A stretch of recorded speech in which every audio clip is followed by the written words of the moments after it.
আর দ্বিতীয়ত আমি আরেকটা কথা বলতে চাই, সেটা হলো এই ভিসা মাঠে আমরা কেউ কঠিনভাবে চার্জ করব না, কারণ আমরা এখানে সবাই একই গ্রামের।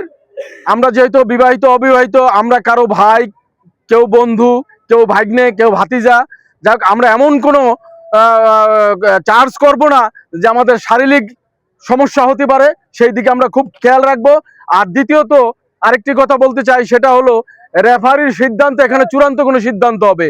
কেউ গোল 5টা খেতে পারি, 10টা খেতে পারি, কেউ কোনো কথা বলবো না।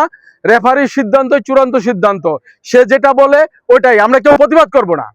যেহেতু আমাদের এটা প্রীতি ম্যাচ, কেউ প্রতিবাদ করব না, রেফারির সিদ্ধান্ত চূড়ান্ত সিদ্ধান্ত। এই বলে আমি সংক্ষিপ্ত বক্তব্য এখানে শেষ করলাম। বিসমিল্লাহির রহমানির রহিম। আজকের এই প্রীতি ম্যাচ আয়োজনে নিজ নান্দোয়ালী শেখপাড়া অগ্রগামী স্পোর্টিং ক্লাবের আজকের এই যে আয়োজন, অত্যন্ত সুন্দর একটা ফুটবল ম্যাচের আয়োজন করা হয়েছে। নাম দেওয়া হয়েছে বিবাহিত বনাম অবিবাহিত যে প্রীতি ফুটবল ম্যাচ। এখানে উপস্থিত আছেন আমাদের এলাকার সুযোগ্য আমাদের মুরব্বী, আমাদের অভিভাবক জনাব আব্দুল মান্নান মন্টু কাকা আমাদের মাঝে উপস্থিত আছেন।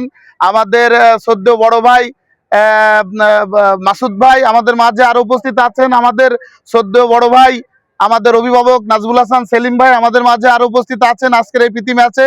আমাদের অন্যতম অভিভাবক এবং আমাদের ক্রীড়াঙ্গনের অত্যন্ত পরিচিত মুখ সৈয়দ বারিক আঞ্জাম বারকি ভাই আমাদের মাঝে আরো উপস্থিত আছেন। আমার স্নেহের ছোট মুস্তাফিজুর রহমান জুয়েল এবং আমাদের শেখপাড়া সাবেক কৃতি ফুটবলার জাকির ভাই সহ যারা এখানে উপস্থিত আছে, আমি সবাইকে ধন্যবাদ জানাচ্ছি যে আজকের যুব সমাজ যে একটা ব্যতিক্রমী উদ্যোগ নিয়েছে, একটা ধ্বংসপ্রাপ্ত জেনারেশনের ভিতরে বলা যায়, যেখানে মাদকে সয়লাভ, সেখানে একটা সুস্থ জেনারেশন এত সুন্দর একটা খেলার আয়োজন করেছে।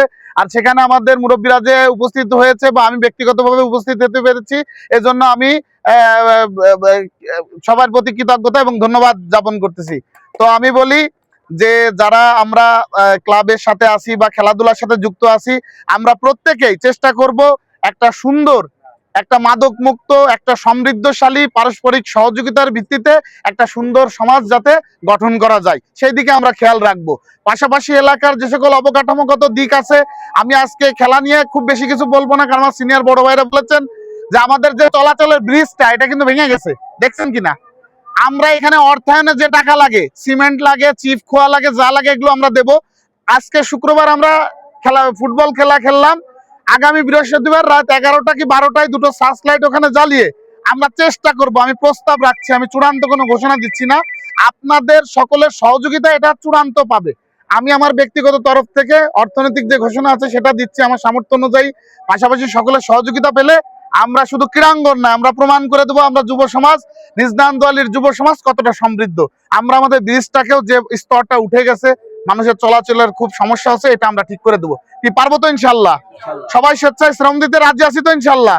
ইনশাল্লাহ। তো আশা করি খেলাটা খুব সুন্দরভাবে হবে, প্রতিদ্বন্দ্বিতামূলক হবে, কিন্তু কোনো আহতর ঘটনা, গত কিছুদিন আগে আমার বন্ধু রাসু, সে দীর্ঘদিন পর মাঠে নেমে সে কিন্তু ইনজুর্ড হয়েছে, হাত ভেঙে গেছে কলার বোনের এখান থেকে। সবাই একটু সাবধান থাকবো, মাটি পিচ্ছিল, কোনো অনাকাঙ্ক্ষিত ঘটনা যেন না ঘটে।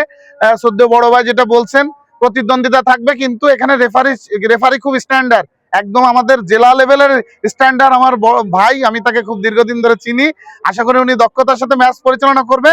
সবাইকে ধন্যবাদ জানাচ্ছি, একটা সুন্দর ম্যাচ উপহার হবে ইনশাল্লাহ। আসসালামু আলাইকুম।